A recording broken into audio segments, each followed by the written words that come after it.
రంగారెడ్డి జిల్లా బాడంగ్పేట్ మున్సిపల్ పరిధిలో అక్రమ నిర్మాణాలను హైడ్రా అధికారులు కూల్చివేశారు.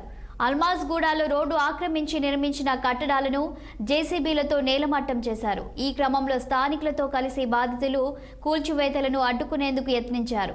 సిబ్బందితో వాగ్వాదం చేశారు. దీంతో వారిని అదుపులోకి తీసుకుని పిఎస్కు తరలించారు పోలీసులు. దీంతో అక్కడ కాసేపు ఉద్రిక్త వాతావరణం నెలకొంది.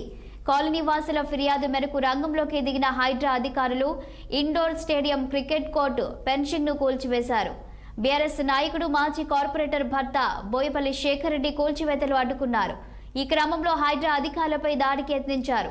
1982లో వెంచర్ ఏర్పాటు చేసి సగానికి పైగా ప్లాట్లు విక్రయించారు. అయితే మిగిలిన ప్లాట్లకు సంబంధించిన స్థలాన్ని కాలనీ రోడ్లకు వదిలారు. ప్రధానమైన 3 రోడ్లు కబ్జాకు గురయ్యాయి. ఈ ప్లాట్ల స్థలాల్లో ప్రైవేటు క్రికెట్ స్టేడియం నిర్మించారు. కాలనీ వాసులకు రోడ్డు వదలకపోవడంతో బోయపల్లి ఎంక్లేవ్ కాలనీ వాసులు హైడ్రాను ఆశ్రయించారు.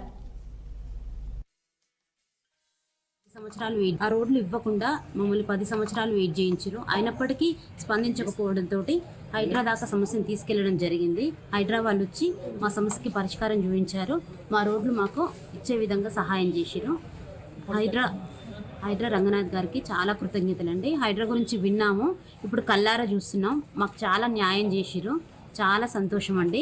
ఇది ఇప్పటికీ కాకుండా శాశ్వతమైన రోడ్లు ఇచ్చేలాగా మాకు సహాయం చేస్తారని నమ్ముతున్నాము. రేవంత్ రెడ్డి గారి ప్రభుత్వానికి, రంగనాథ్ రెడ్డి గారికి థ్యాంక్ యూ అండి.